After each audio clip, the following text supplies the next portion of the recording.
Alikho elishona lingenazo ezalo yamkela ke nazi ezihamba phambili namuhla. Iyanda eyokweseka owamaphoyisa kwelika Mthaniya. Lihlehlile lo wakwazwa wabulawa eMpangeni. Kanti ke kudutshulwe kwabulawa owesimame eMgungundlovu.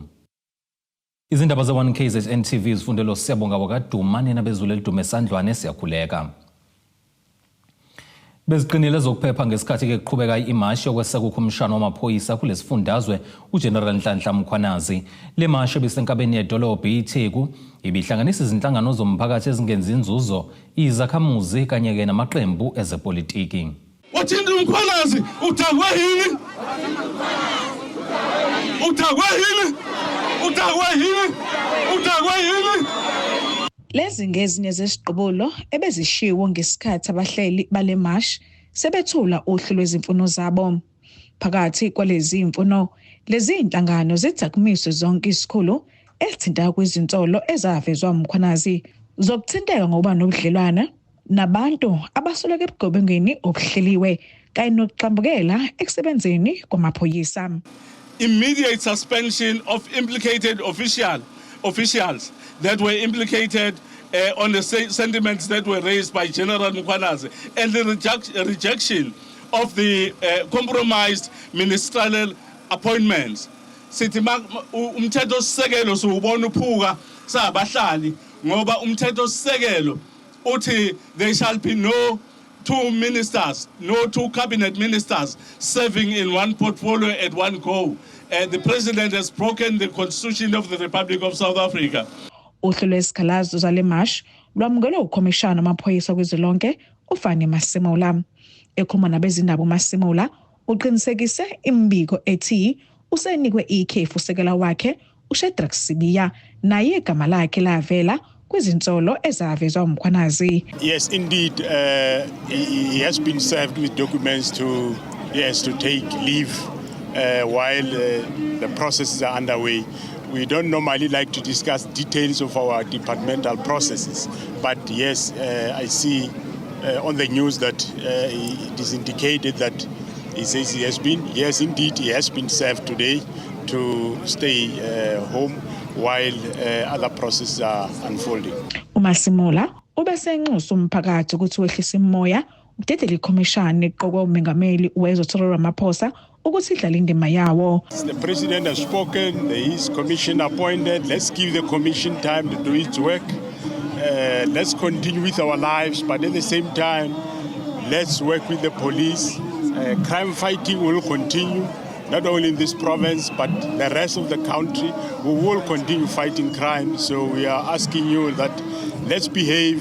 This country, South Africa, belongs to all of us. Abelenganisela ngaphezulu kwamakhulu amathathu abantu bebekade bethamele le mash ebisuka eGreensfontein yaphelela eHoy Park eThekwini.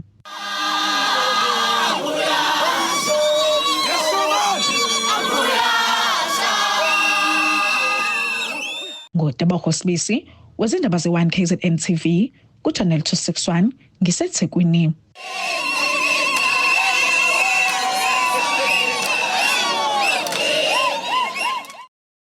Khona manjalo kulokhu kuqhubeke njalo kwesekwa kwaloyo ongukhomishana wamaphoyisa kulesifundazwe uGeneral Nhlanhla Mkhwanazi emva kokuba ke aphakamisa izinsolo ngongqongqoshe wamaphoyisa omisiwe uSenzo Mchunu. Iqembu iAfrican Economic Freedom liqinqe ngaphandle kwesiteshi samaphoyisa eMtuba lizokhombisa ukulwisana ke nenkohlakalo emaphoyiseni nokweseka ke uMkhwanazi. Alokho eqhubeke njalo nokuphumela obala amaqembu ezepolitiki ngokweseka umkhuzi wamaphoyisa esifundazweni KwaZulu-Natal uJenene Nhlanhla Mkhwanazi emva kokuba aveza izitsolo ezingezinhle kongqongqoshe wamaphoyisa omisiwe kuleli uSenzo Mchunu zokusebenzisana nesigebengu. Iqembu lezepolitiki iAfrican Economic Freedom AEF ngamafuphi nayo izwakalisa ukumeseka uMkhwanazi yaphinde yagxeka kakhulu inkulumo kaMengameli uCyril Ramaphosa. As African Economic Freedom ke sithi siyamsupporta kakhulu uMkhwanazi kukho konke akwenzayo. Okunyeke ze African Economic Freedom siphoxekile ngenkulumo kaPresident uRamaphosa ukuthi one athi umniki leave ubaba uMacingwana. Siyamhlonipha uMacingwana kodwa kulesi simo bekufanele amxoshwe with immediate effect. angamnikezi leave ngoba ukumnikeza leave kusho ukuthi uzohola imali yabakhokhi bentela. Sizothi Mkhwanazi siyakusupporta, sisemva kwakho, sisenkingeni eSouth Africa, sidinga amadoda anjengoNhlanhla Mkhwanazi eSouth Africa. Umengameli waleli qembu Sifiso Mthethwa uveza ukuthi iningi inkohlakalo emaphoyiseni neshiya umphakathi usengcupheni yobugebengu. Sinenkinga uma usuthi yabuka la. Besikhomplela ngamaphoyisa, wona lamaphoyisa enza corruption emazingeni aphansi. Uma usuthi yabuka ke iSouth Africa yonke kunabantu othola ukuthi kubulawa abantu la bangaboshwa uthotha amaphoyisa aphakathi. Lekuthuthwa kweyidakamizwa nazo zonke lama drugs into enzakalayo kunamaphoyisa phakathi. Even ngisho ukuntshontshwa kwenkomo, kuntshontshwa inkomo egcineni uthola kunephoyisa phakathi. Uma usuthi yabuka ke besithi kanti lento ayifikini kuminister, kanti isigebengu esikhulu uyu uminister, kodwa kwayena upresident naye unobugebengu. Umthethwa uphinde wakhala kakhulu ngobugebengu obhekene nendawo yaseMtubatuba njengoba sekuyinsakavukela ukubulawa kwabantu ngehluku kule ndawo. Ziningi igameke esezenzekile la eMtuba, kubulawa abantu nje mabethi bayakhuluma bayabulawa, abantu osomatekisi abaningi engababala ngamagama, kubhlungu lo mndeni. Kodwa ekugcineni yonke lento uzothola ukuthi amaphoyisa aphakathi. And okusikhatha kakhulu ke yikuthi ke noma sikhuluma ke la noma uza la epolice station uzocomplain uthola ukuthi even ayikho. Kodwa abantu abaningi kudlengula abantu la eMtuba, kubulawa abantu la eMtuba, babulawa emini. Amaqembu amaningi ezepolitiki kanjalo nezihlangano ezizimele zilokho ziqhubeke njalo namamashi okweseka uMkhwanazi. Izindaba ezenziwa KZN TV kubikuthi abantu maphumulo eMtubatuba. Inkantolo kaMantshi yaseNgwelezane isigodlele umhlazi ngama-21 isigwebo sikaSandile Sithole otholwe enecala lokubulala uThabani Ncanana wasemeva Mhlophe Mpangeni. uSithole wagwaza umufi entanyeni wamnquma uqoqoqo ngemuva nje kwengxabano. Lona ke osesithombeni uSandile Sithole obhekene necala lokubulala uThabani Ncanana wasemeva Mhlophe owayefunda kwaNongweleza High. Kuzokhumbuleka ukuthi isidumbu sikaThabani satholakala ke ezidatha esitolo seduze nasekhaya egwaziwe emqaleni kwanqamuka uqoqoqo nokwathi emva kwakho lokho kwabeke sekuboshwa uSandiso Sithole. Lo msolwa uboshwa nje uvele unamanye amacala njengoba ke wayidonsa esinye isigwebo ngaphandle ngamanye amacala angahlobene nalo leli cala. Umndeni okaNcanana uthi namanje kusenzima ukwamukela ukushona kwemfowabo njengoba ke washona esemncane futhi ke washona kulandelana ubaba wakhona naye ke kwakudlula inyanga eyodwa kwasekwenzeka lesi sigameko. Shuthi sonke lesikhathi silokho esiqiqa ke sihamba leli cala ke njengomndeni ngoba kwasiphatha kabi kakhulu ukulimala kamfowethu ngoba sasingazi ukuthi kwakwenzakale ini futhi ubani ongenza ihlungu esinje. Wesiphathi ke sasikade sidlula ekushoneni kamkhulu ubaba wala ekhaya ngoJuly. Okusho ukuthi kwaba uJuly nothi uJuly ubaba washona ngoApril kwase kuthi ngoJuly kwase kushona umfowethu ke. Wasiphatha kabi kakhulu ngoba sasuka endlekweni zokungcwaba ubaba kakhulukazi la ekhaya akekho osebenzayo kodwa sayithola sesinokunye okumele sikwenze ukuthi sifihle umfowethu. Nokho umfowethu bambulala ngehluku esikhulu ongadluli enhlizweni zethu. Namanje sisima sithula sibheka sibona ukuthi kwabanzima ngoba sathola ikhanda ngathi ikhanda elixegayo kanti bamgwaze emqaleni. Ngicabanga ukuthi kwanqamuka uqhoqhoqo. Namanje sahamba lona leli cala. Lo mndeni uthi ufisa ke kwenzeka ubulungiswa umsola athola isigwebo simfanele futhi ke esizobagculisa.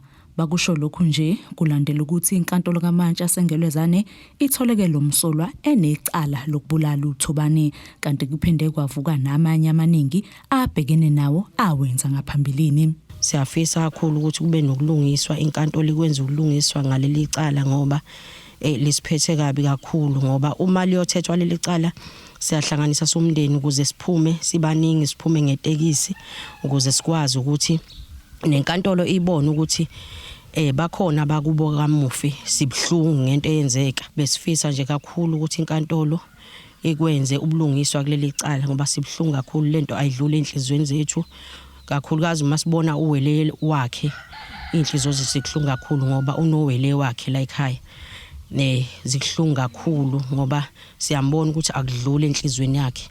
ngoba uthi methule ukuthi ngabe lisekhona iwele lami kodwa nje ukumbona umsolwa ehamba ngaphandle kosilimaza kakhulu thina somndeni wakancanana. Thobani kukhulunga kakhulu ukuhamba kwakhe emhlabeni ngoba ushiye umntwana omncane owayisandozalwa owusana okuhlunga kakhulu lo mntwana ngeke phinde embone baba wakhe. Ngomsombuluko womhlazi ngama-21 kuyo lenyanga inkantolo ke izobe sikhipha isigwebo kulona leli cala.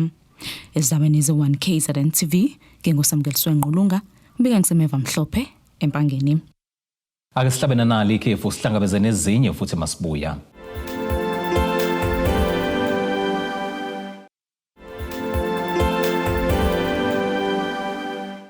Ake sivele sikubingelele siphinde sikwamukele ukuthi ke usanda kubukela izindaba zethu nazi ihloko ezihamba phambili namhlanje. Iyanda eyokweseka owamaphoyisa kwelikaMthaniya lihlehlile lo wakwazwa wabulawa empangeni kanti ke kudutshulwe kwabulawa owesimame eMgungundlovu. Ufuna ubulungiswa umndeni owesifazane odutshulwe washona esigamekweni okusolakala ukuthi bedunwa imoto embali eMgungundlovu. Lo mndeni uthi indodakazi yabo yayihamba nabangani baye ababili abasinda ngokulambisa ngesikhathi bevelelwa yilomshompi kumgqibelo ebusuku. Uhambo labangani abathathu besifazane aliphethanga kahle njengoba kudutshulwe kabulawa oyedwa uNonkosi Bisi obeneminyaka eyama-46 obudala wasembali. Kwathi laba abanye ababili basinda. Kubika ukuthi kakuzanywa ukudunywa imoto ababehamba ngayo. Kanti ophiko lula nobugebengu wePlaces Layer uyanaba basolwa abangathi baqale babulala omunye eWillowfontein and then basebehlela ngenzansi embali e1 la befike khona futhi babulala omunye owesifazane ufele nje imoto yakhe because ngesikhathi befuna bephuma bebaleka bethatha imoto le kade ihamba owesifazane ngokuthi walile na imoto wasedutshula kanti phezulu lo omunye ngokuthi kuthi kuthashwe intombi yakhe ezinqeni social of uPantsile waswadubula loyo ukuthi ne uyiPantselana intombi yakhe. So ama cases nje obona ukuthi ama cases athe ngaxoxeka ngayo not ukuthi bengathi kuphuma umphefumulo. Umndeni uthi ufuna ubulungiswa. So umndeni siyakhala kakhulu, siyakhala sicela ubulungiswa ngoNkulunkulu, sicela nje ubulungiswa ngoNkulunkulu. Bangayithola ibhayili, bangaphumi ejele, bagwejwe nje bangaphumi, bangaphinde futhi babonakale nje emphakathini. Isihluku impela into abayenzile sisi ngoba manje ngeke uthathe isibhamvulo sikhoma umuntu osifazana ehlweni. Inhlavizi uzophuma ngalo usuyambuka ulele phansi ngathi inja. Ngathi umgodoyi wakini mhlambe nawo lo futhi angani umgodoyi onjani umshiye elele phansi uphinde futhi ufuna uzobulala abanye abantu hayi ngeke sithi ngeke ngabuthondi ubulungiswa into ekidingayo ijustice bangapholi bababulele kuphela lo muntu besizwana besabangani bekhamba naye ngidlala emsebenzini uyena kade umngani wami eyonoko bekukho konke kumina ukubulele ukuthi umfazi wami akade sana namhlanje beziningi izinto bade esesizenzile nebekade sisazozenza. Ikhansela lithi besezehlile izigameko zokubulawa kwabesifazane. Uma ngingena si experience izigameko eziningi zokubulawa kwabantu besifazane bebulawela endlini ngimangabala nje bevile esandleni sika 5 bebulawa abantu besilisa ngebhade nami ngomunye wama victim la engabulawela khona umama ebulawa endlini abantu besilisa but uhlobo ke lobugebengu obufana nalolu siyafisa ukuthi umthetho uyidlala indawo yawo uqinisa isandla kuyigalamakhuba because bese sithi hayi kunqamukile ukubulawa kwabantu besifazane. Kanti kubika ukuthi abasolwa abathathu baboshiwe futhi bahlela kuluvuma icala. Ezindabeni ze1 KZN TV nguAyanda Dube ngisembali eMgungundlovu. Ufuna kwenzeke ubulungisa umndeni weBhungu laseNyonyana ngaphansi kaMasipala uMzumbe okubikwa ukuthi lidutshulela shona eChatsworth eThekwini. Isidumbu sikaSenzo Cele sitholwe umfowabo obelandela umsindo oqhuma kwesibhamu. Umndeni wakwaCele esizweni saKwaNdelu ogwini oluseningizimu nelikaMthaniya uthi umuntu obulele indodana yabo kumele ajeze. Umufi uchazwe njengomuntu owayengeke abulale ngisho impukane.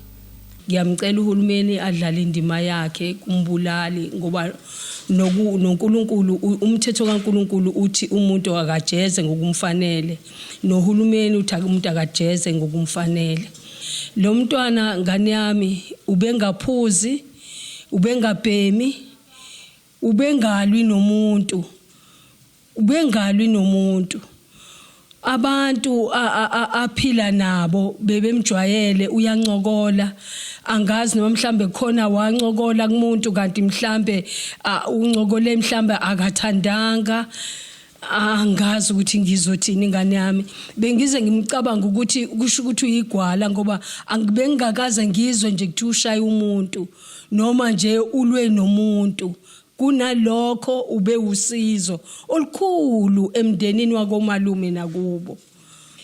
Uyabona ngane yami uyangifonele mesekhathi ma ngiyabuya ngikuphatheleni ngithi ngane yami nje uyabona nje inyamana ngane yami uma ngiphathele nje inyamana mangabe khona amanye amasentshana ubese ufaka ushukeyana ngane yami.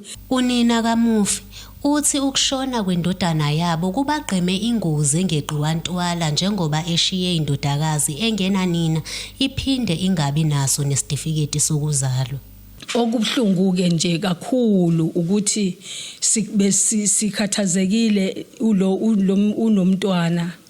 unomntwana cishe uno 13 mhlawumbe uno 14 ufunda usina 8 akana certificate sesigijime yonke indawo kwagcina kuthiwa akenza iDNA ngenxa ukuthi ube bamba amatoho abe angathi kuba ngcono ingeke imali ukuthi senze iDNA kusho ukuthi wazwaficwa lesikhathi sokuthi ahambe emhlabeni. Ngishana lo mntwana uyagibela amaye esikoleni ubengisiza methola amatoho angiphe nemali amasenti ukuthi ngikwazi ukuthi umntwana agibele emaye esikoleni athole namasenti ziyaphatha ingane amasenti ukuthi zidle esikoleni noma zondliwa kodwa ziyathanda ukuthi zibe nemadlana yazo eziphethe ukuthi nje uhulumeni masangisize ngithola isitifiketi salomntwana ngithola ukuxhaseka ngegrant yengane. Khona manjalo ikhansela la kule ndawo lithi yize sibucayi isimo sakwacele lizozama ungenelela. Isinyathelo engizosithatha kusuka manje ngizoza ne-social worker la ekhaya ngoba lona uma ngabe i-social worker selifikile lizokwazi ukuthi mhlawumbe i-case imi kanjani kodwa esingakwenza mina engingakwenza nali i-social worker sike sikwenze makukhona la kwaziwa khona ukuthi umama wengane ungakhona singakwazi ukuthi sihambe size sifike khona simthole ukuthi asizingane. Kuze kwashaya isikhathi sokuya emoyeni amaphoyisa engakabuyeli kuthina. Ntando yenkosi Dlamini ezindabeni ze1 KZN TV ngibika ngwandelo. Sekuzoba ngumlando ukubambela imhlangano ngaphansi kwezihlahla emphakathini waseVilakazi kuWard 23 ngaphansi kamasipala abaqulusi enhlaneni likaMthaniya. Lokhu ke kulandela ukuba umphakathi wakule ndawo ukusukushayeleke ihlombo kwethulwa kwehholo lwawo njengoba ke uthi ke lesakhiwo solekelela kakhulu emphakathini ngaphandle ke nje kwemhlangano njengoba nentsha izokwazi ke ukuzithuthukisa kulona. Akushayela ihlombo ukuvulwa kwehholo amalungu omphakathi kwaVilakazi athi leli hholo lizolekelela kakhulu ekuthuthukiseni intsha. Siyajabula kakhulu namhlanje ukuba la endaweni yakwaVilakazi ukuba namhlanje sizojabula ubaba uMkhwanazi ezosivulela ihholo lethu ukuze sizokwazi ukuthi nathi sithole intuthuko lizosisiza kakhulu la emphakathini ukuthi kakhulukazi entsheni lizosebenza kakhulu ukuba likwazi lizoqoqana lizokwenza imculo lifundisane ngamakhono ayo. Siyabonga nje kakhulu kuyimpumelelo enhle lokho kwenzakalile namhlanje sithokozile nje kakhulu somphakathi siyabonga kakhulu. Kanti induna yesigodi kwaVilakazi ithi lokhu kuzolekelela ukuba umphakathi ukwazi ukuhlangana. Njengoba la esigodini bengineyinselele eziningi bekuthi kufanele sihlale imhlangano uthola ukuthi kusehlobo izulu gcine lina imhlangano eminingi ibiyenzeka igcine ingasahlalanga yomphakathi especially makusehlobo nje bungakwazi umphakathi wakithi ukuhlangana. Nenye into futhi engibona ukuthi ihholo lakithi lizostekelela kuyo indaba yokuthi mabe kufanele sibe nemishado bekudingeka ukuthi siphume la esigodini siyoqasha kwezinye indawo la obekwenza ukuthi khona kumosheka imali eningi uma umuntu eyoqasha ngaphandle. Khona manje imeya kamasipala abaqulusa uKhehla Mkhwanazi uthi intuthuko ezovika nehholo izolekelela kakhulu ekuthuthukiseni amakhono entsha. Inhloso elihholo kuba sithuthukise lomphakathi. Intuthuko eza nehholo ungayithatha kancane.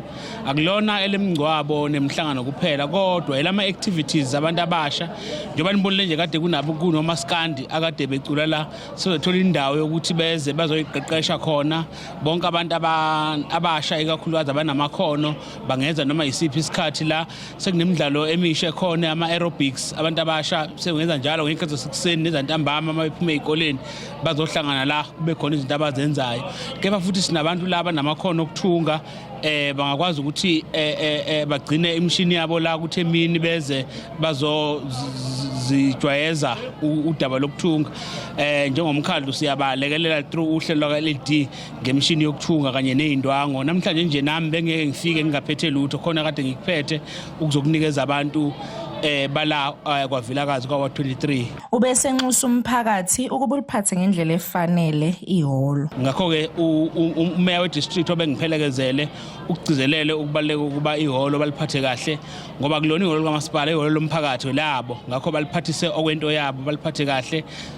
Sifisa ukuthi ngonyaka ozayo naseminyakeni emithathu emine ezayo silifike lise kulesi simo elikuso. Siyabonga kakhulu ke namakhansela kade ephumile ukuba azongeseka ukuba sinikeze umphakathi lomsebenzi omuhle kangaka. Kubi kuthobeka dladla ezindabeni ze1 KZN TV kwavilakazi eFryhead. Ake siphinde futhi sihlabena nalo elinye ikhefu sihlangabeze nezinye masibuya.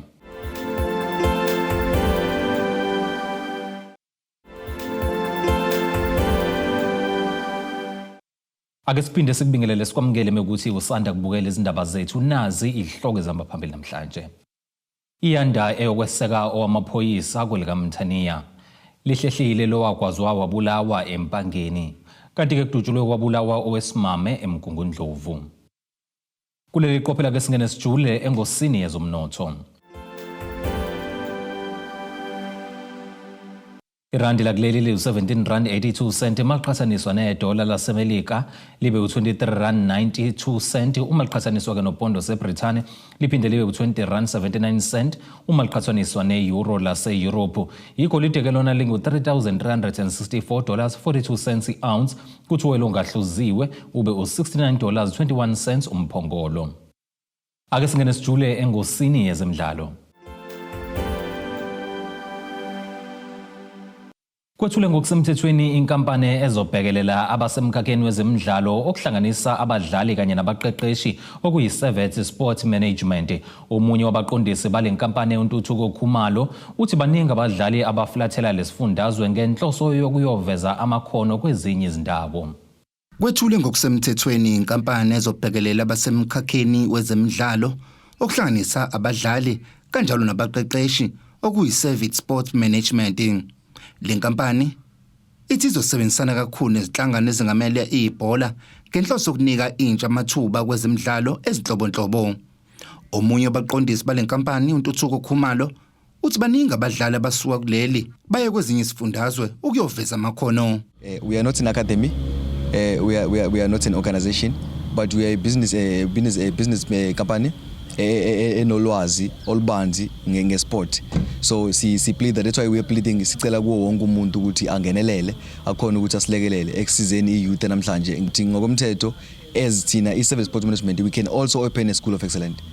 Kulama initiative, part of initiative njengama initiative eswenzayo, we are going on oversee things in kuma leagues akhona wonke like KZN. We need to see ukuthi awuparate ngendlela ekahle yini, working with ama federations kuma tournaments asuke ephumile. We need to work with those people abenza ama tournament sikhona ukuthi sihambe ngaphandle like KZN siyobiza ama scouts, siyobiza ama coaches from different provinces ukuthi bezokhona ukuthi bezobuka italent like KZN. Sinqanda yini bhuti wami, sinqanda lento ukuthi like KZN. I think each and everyone knows ukuthi magnama trials abantwana aba like KZN or youth and like KZN, let me just say players ama athletic, they need to go around provincial. They need to go to Johannesburg, they need to go to Limpopo, they need to go to Mpumalanga ukuze beyokhona ukuthi showcase ama-talent abo. So why not thina sibize abantu if we need to have initiatives ngala. Sibize abantu ukuthi bezokhona ukuthi be-scout benze wonke umsebenzi ngala nama-coaches ngokunjalo. uKhumalo uphinde waveza ukuthi abagcini ngokulekelela intsha kulomkhakha kodwa baphinde bayimele njengoba kunabadlali abangaphansi kwe-Savage Sports Management abagijima ezigabeni eziphezulu zebhola kuleli. No, we've got a lot of players who are currently in Betway Premier League, Hollywood Based Super League, Glad Africa, Botswana National First Division. We've got also a player who was currently with Bantu FC.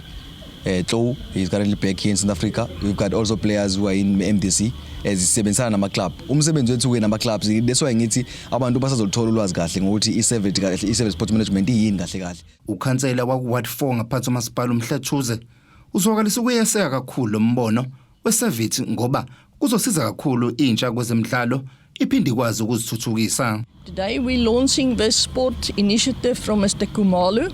So his main focus will be maybe in a couple of years with all our support, which I'm giving him 100% of my support, where maybe other people won't come and scout our players, but maybe we can go out and scout other players to come and have a big initiative and big sport tournaments and big teams in Umlatuzi. Already we have a soccer team playing Premier League. I'm part of a Richards Bay Rugby Club Ladies, which we also playing Premier League in Durban. Le nkampani ithi sazoqhubeka nokusebenzisana nezinhlaka ezahlukene ngaphansi komasipala uMhlathuze. Izindabeni ze-One KZN TV kubika uThabani Maphumulo eMandlanzini. Ake siphinde sikubhekelena nasi isimo sezulu esingalindeleka.